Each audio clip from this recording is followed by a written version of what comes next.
All right, welcome. I think I would like to go over kind of the process I go through when I'm going through the design of anything in engineering. And going to end up putting this on two different channels. One is more personal, which has a lot of my windsurfing videos, and the other one is more engineering focused. If you think this kind of thing is very interesting or you would like to ask a question, just go ahead and please leave a comment. I'll try to respond in some way or another, and maybe it makes it more interesting for you. So what I've got is kind of what I like to call the naive approach of conceptual design. And what this means is that you're starting out fresh. You don't have a professional level understanding of a particular area. You have basic engineering knowledge, you have basic engineering skills, but you don't really have a full understanding of something really complex.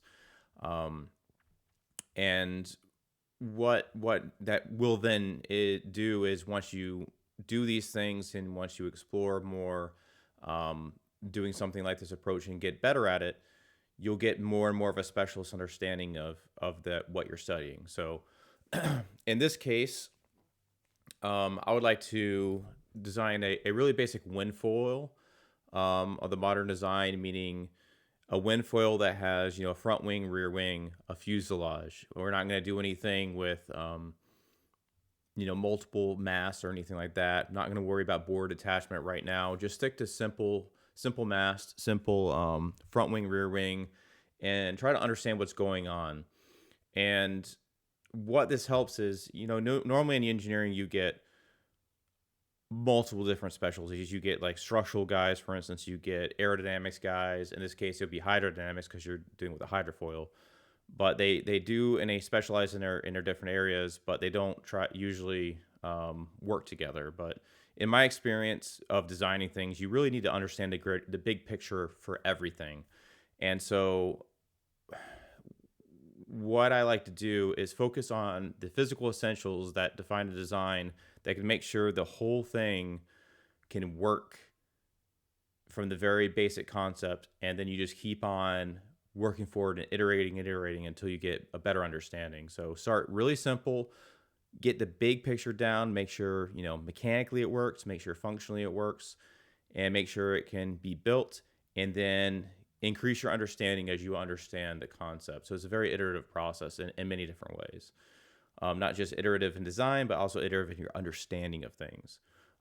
You don't want to leave a huge gap in your design, which could totally change it. You can't always accomplish this very early on, but sometimes you could at least try to understand what you do and don't know. Um, and so when you're first starting things out, you usually are better off figuring things out with like a hand calculation, not with not with jumping to CAD necessarily right away, not with jumping with finite element analysis right away. You want to get a bigger picture. And if you spend a lot of time building models that are overly complicated, you focus on what you know and not what you need to know. That said, solid models can be really helpful, especially if you get really complex geometry in certain areas. They can help you figure it out. It's really useful stuff. But you can also go through and draw things out with 2D sketches in one way or another. I have programs I prefer to use that make things really easy to repeat and make some good graphics. And that's usually how I approach things, is I start with some kind of 2D sketch, excuse me. So like I said, we're going to start really simple and progressively get more complicated. And it's the first idea is going to be pretty basic, pretty ugly, but it's going to help us get a better understanding of how it all fits together. So let me change the view here. So let's say we have a wind foil. So I'll do a quick sketch here of what I mean. You have some kind of mast. We'll leave the mast, black. Kind of, you typically see, a black mast because they're usually carbon fiber. We can make the fuselage itself, gray because they're typically some kind of metal. And we can, sketch out some kind of wing here. And let's make that wing red. There we go. Let's make a rear wing. Let's just kind of scale it down. and we have some kind of rear wing. And so this is kind of like the basic concept. If you're familiar with it, if you've ridden a hydrofoil before, you know what this looks like. And let's draw an overhead view. Just kind of, oops, I did not copy that. Excuse me. Let me copy that so you can actually see. There we go. Um, but yeah, you're used to seeing. I am used to my shortcuts on my other computer. So there we go. You're used to seeing something more sophisticated than this, obviously. But you've got a front wing, a rear wing, front wing, rear wing. You've got a fuselage, and you've got a mast. And I can make like a really cheesy. Um, Again, I keep on using the wrong shortcuts. My apologies. But you'd have some kind of mast here, and let's just leave that here. So you have an overhead view, front wing, rear wing, mast, fuselage. So that's what we're gonna work out. There's something going on here. There's a lot involved because you have not only do you have the hydrodynamics, which is very similar to aerodynamics, but you have the mechanics of this, you have the manufacturing of this, and other design aspects. And honestly, like this is not my area of specialty. I work in a different industry, but I would like to kind of explain this process that I go through and use it to learn and explore different physical problems in engineering. But this is essentially what we're going to look at. We're going to start out very simple shapes because you go out right now and you see all these nice hydrofoils and they are very high aspect. They're very narrow wings. They've got some, some kind of shape to them. Maybe I can show some shape here. Let's make that a path here. But there you see some kind of that's not quite what I want to do. But I'll add some geometry here so you can kind of see. But yeah, it's got some sweep of some sort. It's probably got some taper in there.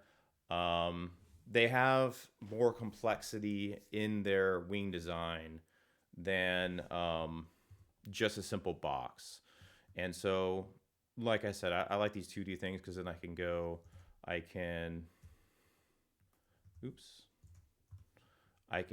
and do this. And look, it looks a little bit more like a modern front wing. It's still very simplistic, but we can get there, I think. But I want to start out with a very simple wing design like this.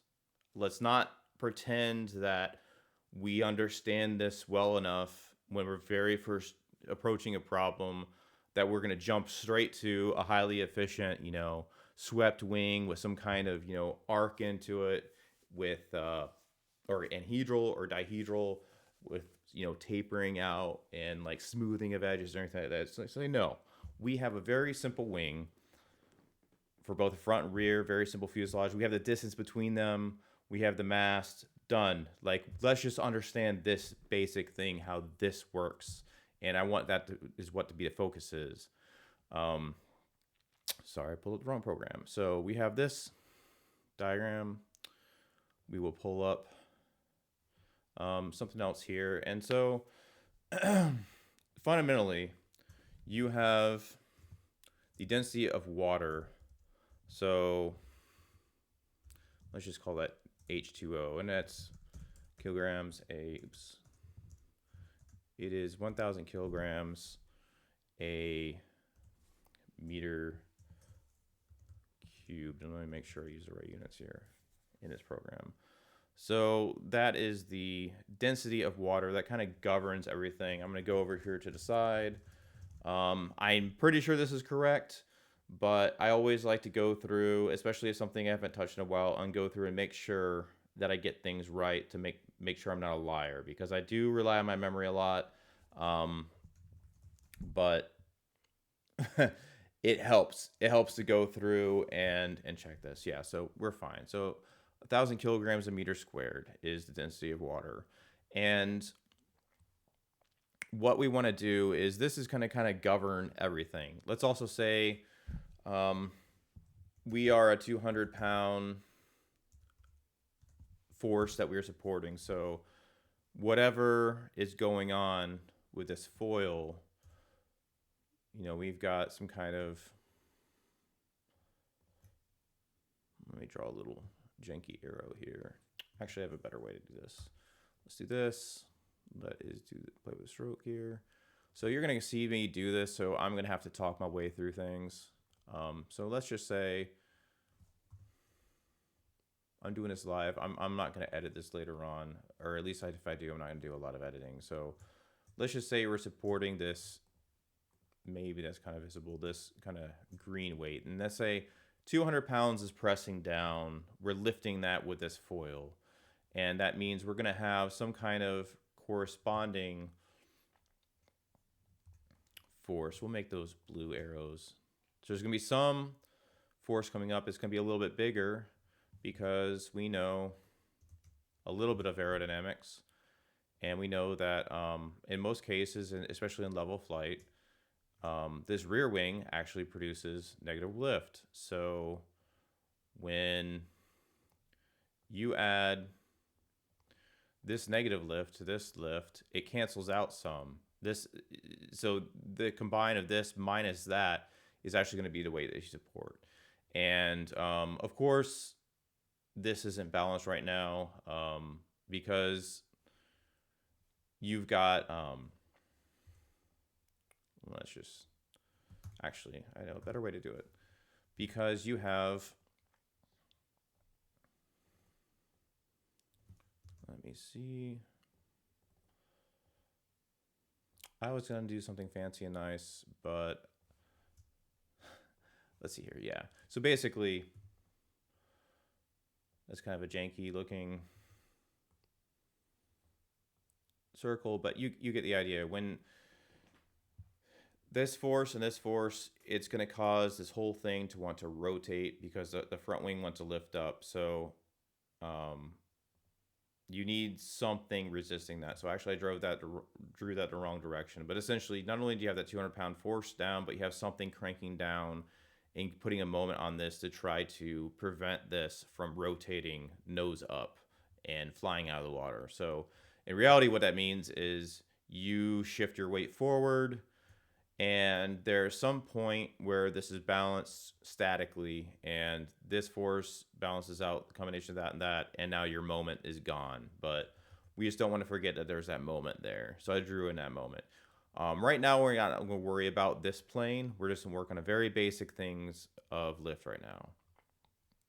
So 200-pound force, like I said, we're going to say, well, what is that in... What's that in kilograms? That's, well, let's just leave that alone. We'll leave that at 200 pounds force. All right. So what we then need is our handy dandy. If I didn't hide it, we get our handy dandy book on aerodynamics. And I marked a page here. And so for aerodynamics, one of the things that's kind of a gauge of things is dynamic pressure, and we will call that Q. And dynamic pressure says that half times your density of the fluid, in this case, which is H2O or water, times the velocity squared is equal to your dynamic pressure. And that is the kind of like the force, the magnitude of the force you're working with. And we don't have a velocity. So what we want to say is, for our basic design, we want to say this thing needs to fly at like 10 mile an hour. So we'll say at 10 mile an hour, we need a velocity. This needs to produce enough lift. I did this a little bit wrong. Let me fix that. Velocity, that's going to be 10 mile an hour, sorry. And that gives us a dynamic pressure. And we will use consistent units here so I don't drive myself crazy. So it's about 1.5 PSI, somewhere in there, 1.4 at 10 mile an hour. And let's make another assumption. We'll say this, this front foil is going to be about 1,000.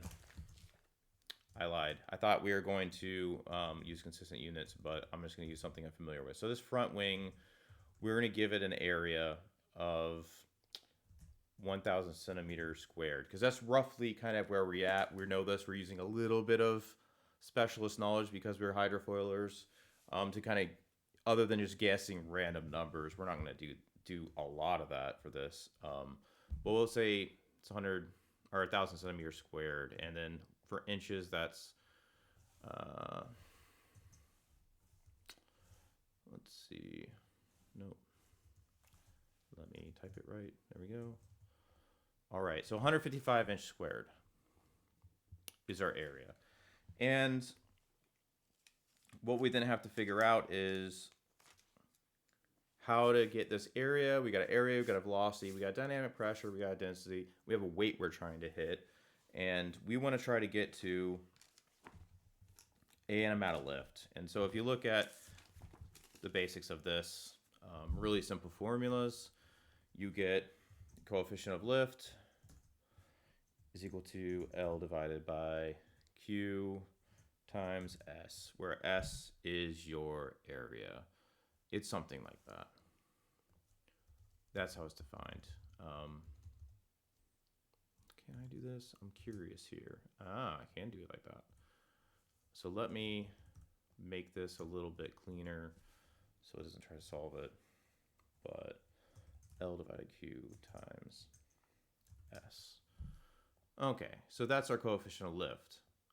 And in this case, L is going to be equal to this 200 pound of force. We're going to ignore the rear wing from now. We're just going to say that that front wing needs to be about 200 pounds of force. It needs to stay flying.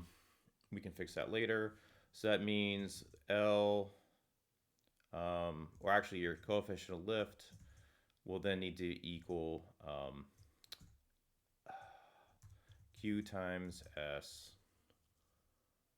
Let's see. Well, yeah, just L divided Q times S. I don't know what I'm doing. Sorry. Oops. No. Change that to your lift, or actually your weight. Let's say your weight is equal to 200 pounds to keep from overriding some things. There we go. And so weight divided by Q times a front. So that should give us some value. So we need a coefficient of lift of 0.89 to get this thing to work. And what does that mean? Any kind of airfoil or hydrofoil needs some kind of angle of attack. So let's kind of look at the side here. We have got this simple wing. We've got some kind of direction to it. So this wing is traveling to the left, and right now it is perfectly centered and aligned with that wind, or this water in this case, and so it has zero angle of attack. The more it twists upwards like this, the higher the angle of attack, and then you start getting a lift force, right? So let's make that green just for fun. Oops. So we get some kind of lift there, right? We got positive angle attack, we're producing lift. If we drop and we get that perfectly centered, this lift effectively goes away. It's gone. There's no more lift. If it's facing and rotating the other way, we then expect the lift to be negative. That's how it would work with a tail wing. Effectively, that dynamic pressure is kind of related to when it leaves the back, you're changing that momentum over this, forcing the water up in this case, which then pushes this down. And the same thing correspondingly when you have a positive angle attack, does that, and you're forcing that water down, and that reaction then pushes an axis lift on this. So that's where we're at. And so anyways, so this angle of attack, we will say, let me get rid of this arrow head here. We'll say this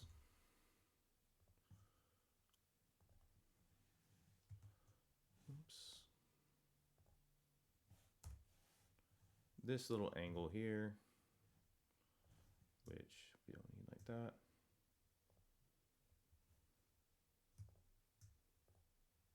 We need that did not work. Sorry, let me redo this.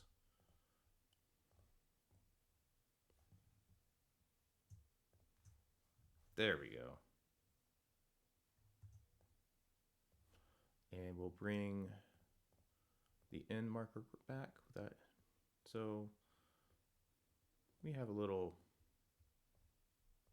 angle here. Let me just play with it a little bit here, make it a little bit more. Let's exaggerate it. Sorry. We'll just exaggerate it. We'll say, just for the ease of illustration, we'll say there's a really high angle of attack, but this angle that we're rotating right here, that's the angle of attack on a wing.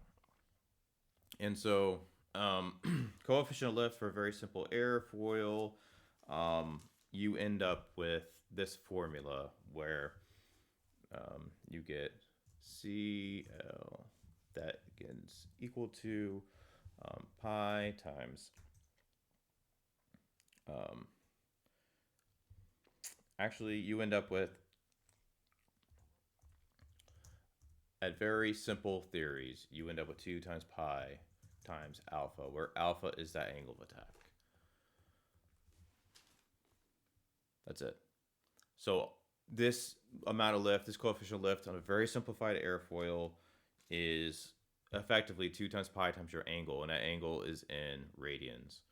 And so with this, we can then say, given an angle, we need to find a coefficient where that works. So we just need to find that angle. We just say CL divided by 2 times pi, and you get an angle in radians. And we can then convert that into degrees. What does it mean? Wow, it does a conversion for us. I love these things like MathCAD. This is actually SMath, but I usually use MathCAD in my normal job. But I love these things because you can do the unit conversions automatically. It's a very handy tool. So it says at 10 mile an hour with 1,000 centimeters squared wing, we can generate enough force out of water to lift 200 pounds at 10 mile an hour with 8.1 degrees. And that is about right, because you look at the example it has here for, if it'll show up, for a symmetrical airfoil, which is effectively, actually that's not a symmetrical airfoil, but in general for small thin airfoils, for thin airfoil theory, you stall somewhere, meaning you get at a high enough angle of attack that it stops making lift. So that happens around 14 degrees or somewhere in there. You lose lift and your wing stops working. So somewhere you go, so here you get 0 lift, but you start tweaking higher. You get to 14, 15 degrees, was actually less than here. But you get there and this wing just starts not producing lift anymore. So what that tells me is that we're in the right ballpark. 8 degrees, we saw some margin here. We can still get some negative lift and then make this thing happen. And still, we can still lift 200 pounds at 10 mile an hour. It's flying at a high angle attack, but it's not a showstopper. Now what happens, because this is all formula, same foil, let's not change anything. Let's just change our velocity. Let's change our velocity to 20 mile an hour. And that says that at 20 mile an hour, we only need 2 degrees of angle of attack. At 25, 1.3 degrees of angle of attack. So that's kind of, you get it close to 30, you get less than a degree. So that's kind of where we're at. That seems to match roughly my understanding and my experience on hydrofoils, where actually I have a 900 centimeter squared foil and I can fly certainly at 10 mile an hour. It's kind of rough. You can definitely feel it. It's starting to bog down, but it still flies, especially during a jibe. I definitely slow down quite a bit, but I'm still flying at 10 mile an hour, and then I can go 20 mile an hour, and it definitely feels more level. But you feel that board nose coming up, and the actual shape of the airfoil can affect this too, and we'll talk about that later. But that's kind of where we're at. And I'm going to stop this recording now and come back later and hopefully create more of this video. Thank you for now.